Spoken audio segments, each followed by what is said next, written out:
Guys నా పేరు మైత్రి Venkata. My channel ప్రకారం మన ఛానల్ సబ్స్క్రైబ్ చేసుకోకపోతే ఇప్పుడే సబ్స్క్రైబ్ చేసుకోండి. పక్కనే ఉన్న బెల్ ఐకాన్ క్లిక్ చేసి ఆల్లో పెట్టుకోండి. నా ఫర్దర్స్ మిస్ అవ్వకుండా చూడొచ్చు. చాలా మంది చూస్తున్నారు కానీ సబ్స్క్రైబ్ చేసుకోవట్లా. So please try to subscribe and click the bell icon also.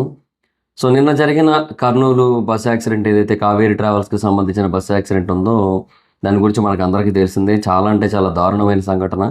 ఇలా జరిగి ఉండకూడదు, బట్ జరిగింది. చాలామంది వాళ్ళ ప్రాణాలను అయితే కోల్పోయారు. అయితే ఇప్పుడు ఈ కేసుకి సంబంధించి కొన్ని కొత్త విషయాలు అయితే బయటకు వచ్చాయి. అంటే నిన్న ఇన్సిడెంట్ జరిగిన వెంటనే ఇమీడియట్గా మనకి అన్ని ఇన్ఫర్మేషన్స్ కూడా బయటకు రావు కదా. సో తర్వాత మెల్లిమెల్లిగా బయటకు వస్తుంటాయి. సో అలాగే ఇప్పుడు ఇంకొన్ని డీటెయిల్స్ అయితే బయటకు వచ్చాయి అనమాట. సో ఆ ఇన్ఫర్మేషన్స్ అన్నీ చూసినప్పుడు నాకు ఏమనిపించిందంటే విధిరాత ఇంతే అనిపించింది. అంటే వాళ్ళ ఫేట్, వాళ్ళ డెస్టినీ వాళ్ళకి అలా జరిగేలా చేసింది. కానీ నిజానికి వాళ్ళు ఎవరికి కూడా ఇలా జరిగి ఉండకూడదేమో. అసలు అంటే చాలా రకాల సిచ్యువేషన్స్ అన్నీ కలిసి ఈరోజు ఈ ప్రమాదం జరిగేలా చేసాయనైతే అనిపిస్తోంది నాకైతే మాత్రం. సో ఒకసారి ఏంటి, ఏ విషయాలు తెలిసాయి, ఇవన్నీ కూడా కొంచెం క్లియర్గా మాట్లాడుకుందాం. అండ్ ఆల్రెడీ తెలిసిన విషయాల్లో కూడా కొన్ని కొత్త మలుపులు లాంటి సిచ్యువేషన్స్ అయితే తెలిసాయి. సో వాటి గురించి కూడా డిస్కస్ చేద్దాం. సో అప్పుడు మనకి క్లియర్ కట్గా అర్థమవుతుంది అసలు ఈ ప్రమాదం ఎలా జరిగింది ఏంటి అని. సో బేసిక్గా నిన్నటి వరకు మనం అందరం ఏమనుకున్నామంటే ఈ బస్సు ప్రమాదం జరగడానికి మేజర్ రీజన్ కింద ఒక బస్సు వెళ్ళి ముందున్న బైక్ని ఢీ కొట్టింది. అండ్ ఆ బైక్ని ఢీ కొట్టిన తర్వాత బైక్ కార్ కిందకి వెళ్ళిపోయింది. అండ్ అలా బస్ కిందకి వెళ్ళిపోయింది.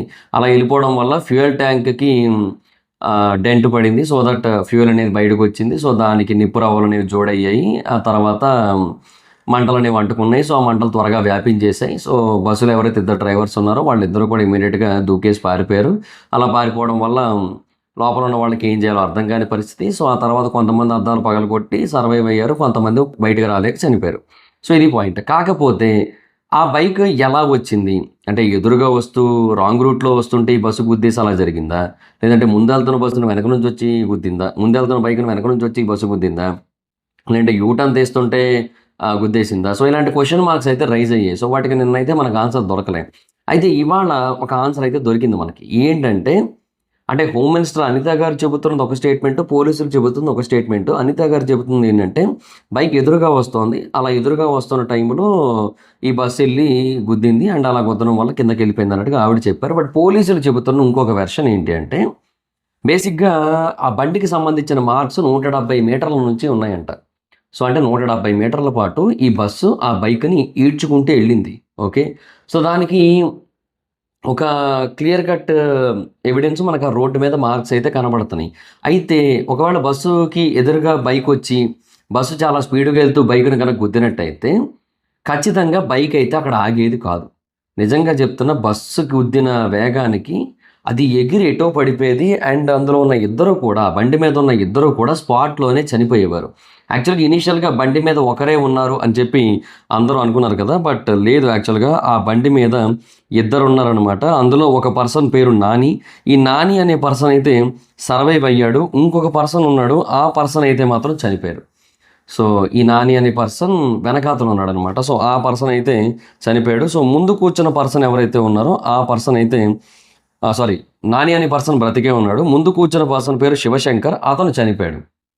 అయితే పోలీసులు చెబుతున్న పాయింట్ ఏంటి అంటే ఆ బైక్ ముందు వెళ్తుంటే బస్సు వెనక నుంచి వచ్చి గుద్దలేదు, వాడు రాంగ్ రూట్లోనే రాలేదు, యూటర్న్ కొట్టలేదు, ఏమీ చేయలేదు. పోలీసులు అభిప్రాయపడుతున్న విషయం ఏంటి అంటే ఆ బండికి ఆల్రెడీ ప్రమాదం జరిగింది. వేరే ఏదో వెహికల్ గుద్దేయడం వల్ల ఆల్రెడీ ఆ బండి కింద పడిపోయింది.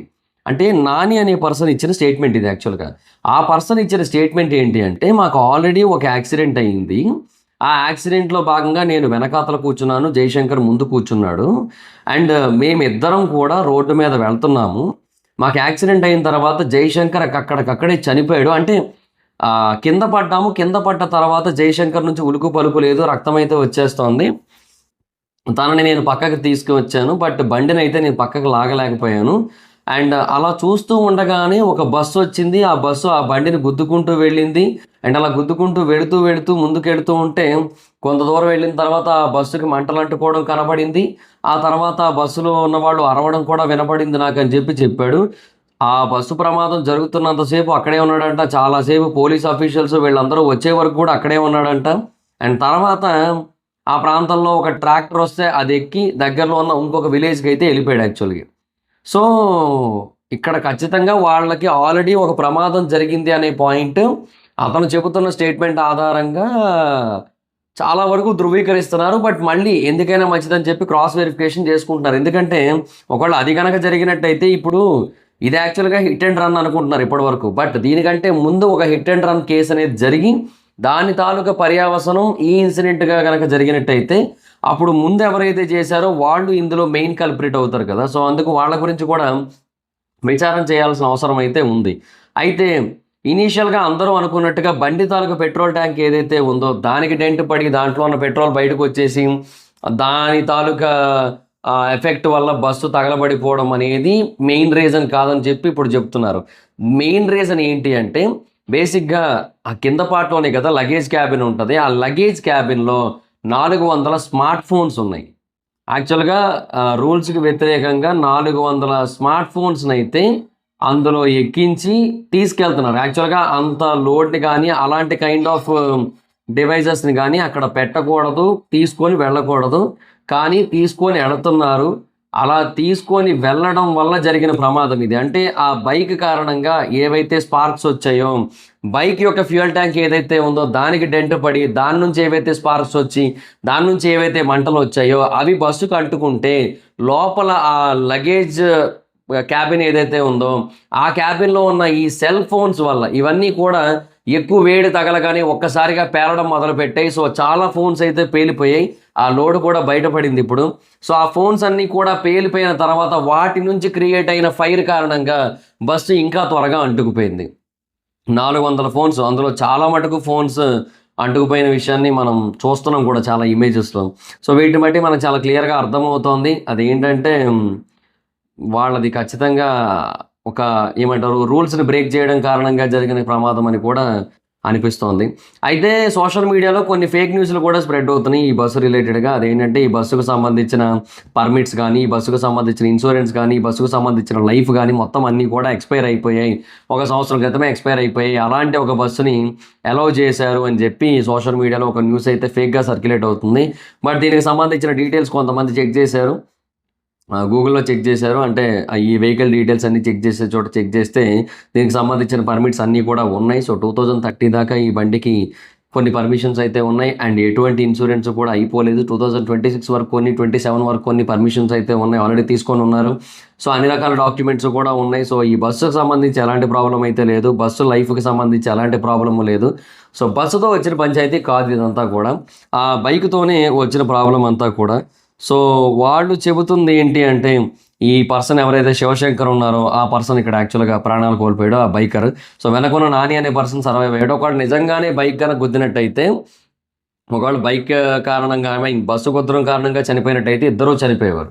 అలా కాకుండా ఒక వ్యక్తి బతికే ఉన్నారు, వెనక కూర్చున్న వ్యక్తి, ముందు కూర్చున్న వ్యక్తి మాత్రమే చనిపోయాడు. కాబట్టి ఇక్కడ ఖచ్చితంగా అది వేరే ప్రమాదం కారణంగా జరిగిందని తెలుస్తుంది. సో ఈ పర్సన్ బేసిక్గా ఒక గ్రానైట్ ఫ్యాక్టరీలో అయితే వర్క్ చేసేవాడంట. సో 7ంటికి అతను బయలుదేరాడు యాక్చువల్గా వాళ్ళ ఇంటి నుంచి. థర్స్డే నైట్ బయలుదేరిన తర్వాత మళ్ళీ వచ్చాడు ఇంటికి డిన్నర్ కోసం, తినేశాడు. మళ్ళీ రాత్రి 9:30 టైంలో బయటకి అయితే వెళ్ళాడు. అండ్ తర్వాత శివశంకర్ కాల్ చేస్తే వస్తానని చెప్పాడు. అండ్ ఆ తర్వాత అతను ధోనేకి అయితే బయలుదేరాడు. సో వీళ్ళు ఉంటున్న ప్రాంతం నుంచి, ఇతను బేసిక్గా ప్రజానగర్ అనే ప్రాంతంలో ఉంటున్నాడు, కర్నూలు సిటీలో. సో ఆ ప్రాంతం నుంచి ధోనికి బయలుదేరాడు. ఒకవేళ అతను ధోని నుంచి రిటర్న్ కూడా అవ్వట్లేదు ఇంటికి యాక్చువల్గా. ఒకవేళ ధోని నుంచి రిటర్న్ అవుతున్నట్టయితే అతను ఆ లేన్లో ఉన్నాడు కదా, సో అవతల లేన్లో ఉంటాడు. సో ధోని నుంచి రిటర్న్ అవ్వట్లేదు, ధోనికి వెళ్తున్నాడు. సో ఆ టైంలో ఎందుకు వెళ్తున్నాడు అనేది ఒక క్వశ్చన్ మార్క్. ఆ ఫ్యామిలీ మెంబర్స్ కూడా క్లారిటీ అయితే లేదు. బట్ 2:20 టైంలో వీళ్ళిద్దరూ కూడా కర్నూలు నుంచి ధోనికి అయితే బయలుదేరారంట. సో ఆ టైంలో జరిగిన ప్రమాదం ఇది. సో అలాగా అతను ఆ టైంకి బయలుదేరడం, అతనితో పాటుగా ఇంకొక ఫ్రెండ్ ఉండడం, అతని పేరు అంటే ఫ్రెండ్ పేరు నాని, అతని పేరు జయశంకర్, వీళ్ళిద్దరూ బయలుదేరడం, వీళ్ళిద్దరికీ ఆల్రెడీ ఒక ప్రమాదం జరగడం. అండ్ ఆ జరిగిన తర్వాత ఆ బండి అక్కడ పడిపోయి ఉండడం, ఆ పడిపోయి ఉన్న బండి మీదకి ఈ బస్సు ఎక్కడం, చాలా స్పీడ్గా వెళ్ళింది అండ్ అది బస్సు మీదకి వెళ్ళిపోయింది. సో ఈడ్చుకుంటూ వెళ్ళిపోయింది. సో ఆ తర్వాత ఏం జరిగిందో బస్సు డ్రైవర్స్ కూడా అర్థం కాదు. ఒకళ్ళు నిజంగానే ఒక బండి రోడ్డు మీద కనుక పడిపోయి ఉండి సడన్గా వీళ్ళు వెళ్ళి చూసుకోకుండా బండి మీదకి ఎక్కించినట్టయితే వీళ్ళకి ఇమీడియట్గా రియలైజ్ అవ్వలేరు కూడా. అండ్ ఈ బస్సు డ్రైవర్ సంబంధించి కూడా కొన్ని విషయాలు అయితే బయట ఎక్కువగా వినపడుతున్నాయి. అదేంటంటే ఈ బస్ డ్రైవర్ 5th క్లాస్ మాత్రమే చదివాడు, బట్ 10th చదివినట్టుగా సర్టిఫికేట్ అయితే క్రియేట్ చేసుకొని జాబ్ అయితే తెచ్చుకున్నాడని చెప్పి. సో అదొక పాయింట్ అయితే వినపడుతోంది. అండ్ ఇంకొక ఒపీనియన్ కూడా చాలా స్ట్రాంగ్గా వినపడుతుంది. అదేంటంటే చాలామంది బస్ డ్రైవర్స్కి, ఎస్పెషల్లీ ఇలాంటి వోల్వో బస్సులు నడిపే బస్ డ్రైవర్స్కి ఓల్వో బస్సులకు సంబంధించిన ట్రైనింగ్ కానీ ఎక్స్పీరియన్స్ కానీ ఉండట్లేదు. వాళ్ళకి కేవలం చిన్న బస్సులు కానీ లేదంటే లారీలు కానీ ఇలాంటివి నడిపిన ఎక్స్పీరియన్స్ మాత్రం ఉంటుంది. కానీ దాంతోనే వచ్చేస్తున్నారు వాళ్ళందరూ కూడా. అండ్ దాని కారణంగా ఈ ప్రమాదాలు జరుగుతున్నాయని చెప్పి చాలామంది అంటున్నారు.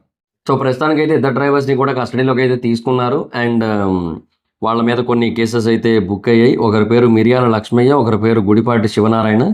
ఈ గుడిపాటి శివనారాయణ అనే పర్సన్ కూడా రెండు స్టేట్మెంట్ ఇచ్చాడు. ఫస్ట్ యాక్చువల్గా ఇతనే దొరికాడు, తర్వాత మిరియాల లక్ష్మయ్య దొరికాడు. మిరియాల లక్ష్మయ్య అనే పర్సన్ ఆ టైంకి మెయిన్ డ్రైవర్ కింద ఉన్నాడు, ఇతను ఆ టైంకి సెకండ్ డ్రైవర్ కింద ఉన్నాడు ఈ శివనారాయణ అనే పర్సన్. ఈ శివనారాయణ అనే పర్సన్ ఇచ్చిన స్టేట్మెంట్ ఏంటంటే ఫస్ట్ ఇనీషియల్గా ఇతను వెళ్ళి బైక్ను గుద్దేశాడని చెప్పాడు. ఆ తర్వాత మళ్ళీ ఇచ్చిన స్టేట్మెంట్ ఏంటంటే బైక్ ఆల్రెడీ పడిపోయి ఉంది, దాన్ని గుద్దామని చెప్పాడు. సో 2 స్టేట్మెంట్లు ఇచ్చాడు. బట్ మేబీ కన్ఫ్యూజన్లో చెప్పి ఉండొచ్చు, ఎందుకంటే ఆ టైంలో అసలు ఏం జరిగిందో వాళ్ళకి కూడా అర్థం కాకపోయి ఉండొచ్చు. జస్ట్ ఏంటంటే మంటలు రాగానే వాళ్ళ ప్రాణాలు వాళ్ళు కాపాడుకోవడానికి మాత్రమే దిగి దూకేసి పారిపోయారు అంతే.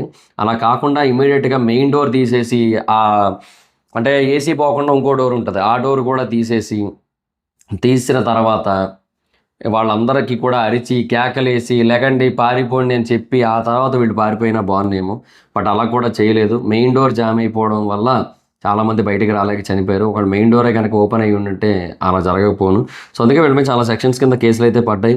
భారతీయ న్యాయ సంహిత BNS ప్రకారం section 125A carelessly endangering human life or personal safety, and section 106 causing death by negligence. So ఈ కేసులు అయితే పెట్టి వాళ్ళ మీద యాక్షన్ అయితే తీసుకుంటున్నారు. అండ్ పోలీసులు కూడా ఆ ప్రైవేట్ ట్రావెల్స్ మేనేజ్మెంట్ మీద కూడా యాక్షన్ తీసుకునే ఆలోచనలు అయితే ఉన్నారు. ఎందుకంటే ఒక రూమర్ వినబడుతోంది, అదేంటంటే ఆ బస్సు యాక్చువల్గా 43 సీట్స్ కోసం పర్మిషన్ తీసుకొని తర్వాత దాన్ని లగ్జరీ బస్ స్లీపర్ బస్ కింద మార్చారంట. సో మరి అది ఒకవేళ కన్ఫర్మ్ అయినట్టయితే అది కూడా మిస్టేకే కదా. సో దాని ప్రకారంగా కూడా యాక్షన్ తీసుకునే ఆలోచనలో ఉన్నారు. అండ్ బేసిక్గా ఇది ఫస్ట్ డామినెంట్ ఐలో రిజిస్టర్ అయ్యి తర్వాత ఒడిశా రిజిస్ట్రేషన్కి వచ్చింది. సో అలాగే ఇప్పుడు హైదరాబాద్ నుంచి బెంగళూరు తిరుగుతోంది. సో ఇలాగ రకరకాల థింగ్స్ అయితే ఉన్నాయి కాబట్టి వాళ్ళ సైడ్ కూడా చాలా మిస్టేక్స్ అయితే ఉన్నాయి అన్నట్టుగా పాయింట్అవుట్ చేస్తున్నారు. సో డెఫినెట్గా ఆ విషయంలో కూడా యాక్షన్ అయితే తీసుకునేలాగే కనబడుతున్నారు. అండ్ యూనో ఒకవేళ ఆ బైక్ కనుక రోడ్డు మీద పడున్నట్టయితే బస్సు వచ్చిన వేగానికి ఆ బైక్ ఎగిరి పడిపోను కదా అనే ఒపీనియన్ కూడా ఉంది. యాక్చువల్గా తెలంగాణకు సంబంధించిన IGP of railways and road safety అయిన K. రమేష్ నాయుడు గారు ఏమని చెప్తున్నారంటే మేబీ అది ఎగిరి పడిపోయే అవకాశం ఉంది కదా, బస్సు కనుక అంత వేగంతో వచ్చి దాన్ని గుద్దినట్టయితే ఒకవేళ రోడ్డు మీద పడిపోయి ఉన్నట్టయితే. బట్ అలా కాదు కదా, ఇది దాని కింద స్టక్ అయిపోయినట్టు అయ్యింది. సో అలా ఎందుకు జరిగింది అనేది కూడా మనం తెలుసుకోవాల్సిన అవసరం ఉంది ఎంతైనా సరే. అండ్ ఇది ఫ్రంట్ పోర్షన్ అంటే ఆ 2 ఫ్రంట్ వీల్స్ ఏవైతే ఉంటాయో వాటి మధ్యలో ఇరుక్కుపోయింది. సో అది మనం అర్థం చేసుకోవాలి అని చెప్తున్నారు. సో మేబీ అప్పుడు ఏమై ఉండొచ్చు అంటే మేబీ ఫ్రంట్ టైర్స్ ఏవైతే ఉన్నాయో అవి మీదకి ఎక్కేసి ఆ తర్వాత మిగతా టైర్స్కి మధ్య అది స్టక్ అయిపోయి కదలలేక బస్సు అనేది అలా ముందుకు వెళ్ళిపోయి ఉండొచ్చు. అలా జరిగి ఉండొచ్చు అనిపిస్తుంది నాకైతే ఇప్పుడు ఇదంతా చూసిన తర్వాత. సో డెఫినెట్గా ఇదైతే క్లియర్గా ఒక్క పర్టిక్యులర్ పర్సన్ ఫాల్ట్ని అయితే చెప్పడానికి లేకుండా ఉందన్నమాట యాజ్ ఆఫ్ నో సిచ్యువేషన్ అయితే. సో హిట్ అండ్ రన్ కేసే, బట్ ఈ హిట్ అండ్ రన్ అనేది బస్సుకు సంబంధించిందా లేదంటే ఆ బైక్ను ఆల్రెడీ వేరొకరు గుద్దేశారు అనుకుంటున్నారు కదా, సో వాళ్ళకి సంబంధించిందా అనేది మనకు ఒక క్లారిటీ అయితే రావాల్సిన అవసరం ఎంతైనా ఉంది. అండ్ బేసిక్గా ఇక్కడ ఉన్న ఇంకొక ప్రాబ్లం ఏంటంటే 2 వెహికల్స్ కూడా కంప్లీట్గా బర్న్ అయిపోయాయి. సో వాటికి సంబంధించి ఎలాంటి ట్రేసెస్ కూడా దొరకట్లేదు. అండ్ వాటికి సంబంధించిన కలర్స్ ట్రాన్స్ఫర్ కూడా జరగడానికి చాలా కష్టం అవుతుంది అనమాట. సో అక్కడ చాలా ఇబ్బంది అయిపోతుంది. సో అందువల్ల ఫోరెన్సిక్ ఎక్స్పర్ట్స్ కూడా కొంచెం ఇబ్బంది పడుతున్నారు, కష్టపడుతున్నారు ఈ విషయం మీద కంప్లీట్గా క్లారిటీ తేవడానికి. సో వాళ్ళకి ఇంకా టైం అయితే కావాలి, ఇంకొంచెం ఎవిడెన్స్ అయితే వాళ్ళు గ్యాదర్ చేయాల్సి ఉంటుంది. అలా చేసిన తర్వాత మాత్రమే వాళ్ళకు ఒక క్లారిటీ వస్తుంది. అండ్ వాళ్ళ క్లారిటీ వచ్చిన తర్వాత మాత్రమే వాళ్ళు మనకి ఏదైనా క్లారిటీ ఇచ్చే ఛాన్స్ అయితే ఉంది.